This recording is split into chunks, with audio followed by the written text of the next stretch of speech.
Hello, ഇന്നത്തെ വീട്ടിലേക്ക് എല്ലാവർക്കും സ്വാഗതം. അപ്പോൾ ഞാനും അമ്മയും കുട്ടും അച്ഛനും കൂടിയിട്ട് എങ്ങോട്ടേക്കാണ് പോകുന്നതെന്നല്ലേ, നമ്മളെല്ലാവരും കൂടിയിട്ട് ഒരു വൈകുന്നേരം 5 മണിയെല്ലാം കഴിഞ്ഞ സമയത്ത് നമ്മൾ കിഴുന്ന പോകുന്നതാണ് കേട്ടോ. കിഴുന്നപ്പാറ എന്നെല്ലാം കേട്ടിട്ടുണ്ടാവും. അടിപൊളി പ്ലേസാണ്. ഞാൻ മുന്നേ അവിടെ പോയിട്ടുണ്ട്. പക്ഷേങ്കിൽ അവിടെ ഒരു ഗുഹയുണ്ട് എന്ന് ഞാൻ അറിഞ്ഞിട്ടുണ്ടായിരുന്നു. യൂട്യൂബിലും അങ്ങനെയെല്ലാം ഉണ്ട്. അതിനെക്കുറിച്ച് ഒരുപാട് ഹിസ്റ്ററി ഉണ്ട് കേട്ടോ. അപ്പോൾ നമ്മൾ അങ്ങോട്ടേക്ക് പോവുക ചെയ്യുന്നത്. ബോട്ടിൽ എടുത്തിട്ടുണ്ട്, കുട്ടുവിൻ്റെ ഇതിൽ വെള്ളം എടുത്തിട്ടുണ്ട്. അപ്പോൾ നമ്മൾ റോഡ് അവിടെ പകുതി വരെയേ ഉള്ളൂ. അപ്പോൾ അവിടെ വണ്ടി നിർത്തിയിട്ട് അവിടെ നിന്ന് സ്റ്റെപ്പ് ഇറങ്ങിയിട്ട് പോകണം.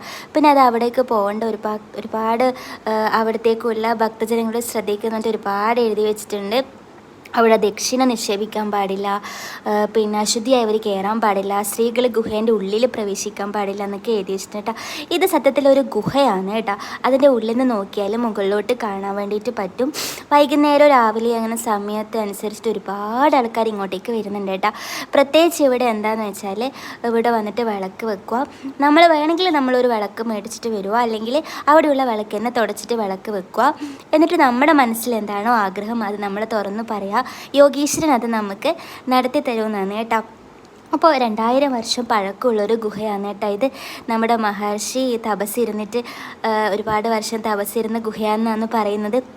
അപ്പോൾ ഇവിടെ അശുദ്ധിയായി കഴിഞ്ഞാൽ ഇവിടെ പൂജ ചെയ്യുന്ന പൂജാരിയല്ല, അദ്ദേഹത്തിൻ്റെ മുന്നിൽ നാഗത്തിൻ്റെ രൂപം കാണിക്കുമെന്നാണ് കേട്ടോ പറയുന്നത്. അപ്പോൾ അങ്ങനെ നമ്മളും നമ്മുടെ ഉള്ളിലെ ആഗ്രഹങ്ങളെല്ലാം പറഞ്ഞ് അമ്മ അവിടെ വിളക്കെല്ലാം വെച്ചിട്ടുണ്ടായിരുന്നു കേട്ടോ. വൈകുന്നേരം ഇദ്ദേഹം ഡെയിലി വന്നിട്ട് വിളക്ക് തുടച്ചിട്ട് വിളക്ക് വെക്കും.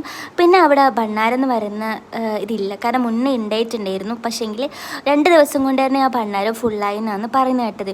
പക്ഷേങ്കിൽ ആ പൈസ നമുക്ക് വേറെ ഒന്നും ചെയ്യാൻ വേണ്ടി പറ്റില്ല, കാരണം അവിടെ വിളക്ക് വെക്കുക, ഭക്തി കത്തിക്കുക, ഇത് രണ്ടും മാത്രമേ ഉള്ളൂ. അപ്പോൾ ആ പൈസ എന്തിനാന്ന് ചോദിച്ചാൽ അവർക്കൊരു ഉത്തരവില്ല. ഞാൻ ഇത് ഹിസ്റ്ററി പഠിച്ചതാണ്, മീൻസ് വായിച്ചതാണ് കേട്ടോ.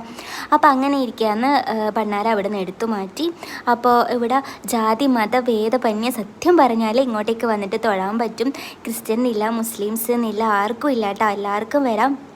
പിന്നെ എന്താ വെച്ചാൽ ഇത് കടലിനോട് ചേർന്നിട്ടാണ് കേട്ടോ. ഇങ്ങോട്ട് വരുന്നവർക്ക് കാലും മുഖവും കഴുകിയിട്ടൊന്ന് കയറുവാണെങ്കിൽ അത്രയും ഉത്തമമെന്നാണ് ഞാൻ വായിച്ച് കേട്ടിട്ടുള്ളത്. അപ്പോൾ നമുക്കത് അറിയില്ലായിരുന്നു, നമ്മളിവിടുന്ന് ഫ്രഷായിട്ട് പോയതാണ്. അപ്പോൾ അങ്ങനെ ഒരുപാട് പേര് ഓരോ ആഗ്രഹങ്ങളും പറഞ്ഞിട്ട് അങ്ങോട്ടേക്ക് വരുന്നുണ്ട്. അവിടുത്തെ അറ്റ്മോസ്ഫിയറും എല്ലാം കൊണ്ടും നല്ലൊരു പോസിറ്റീവ് വൈബ് തന്നെയാണ് കേട്ടോ. അപ്പോൾ ഞാൻ എൻ്റെ ലൈഫിൽ ഫസ്റ്റ് ടൈമാണ് ഇങ്ങോട്ടേക്ക് വരുന്നത്. മുന്നേ കേട്ടിട്ടുണ്ട്, ഞാൻ യൂട്യൂബിലെല്ലാം ഇങ്ങനെ ഒരു കിഴുന്ന മരണ സ്ഥലം യോഗീശ്വര ക്ഷേത്രം ഉണ്ടെന്ന്. അപ്പോൾ നമ്മൾ അവിടുന്ന് പ്രാർത്ഥിച്ച് തിരിച്ച് വീട്ടിലേക്ക് പോവുക ചെയ്യുന്നത്. അപ്പോൾ ഇന്നത്തെ വീഡിയോ ഇത്രയേ ഉള്ളൂ കേട്ടോ. അടുത്ത നല്ലൊരു വീഡിയോ ആയിട്ട് കാണുന്നത് വരെ എല്ലാവർക്കും ബായ്.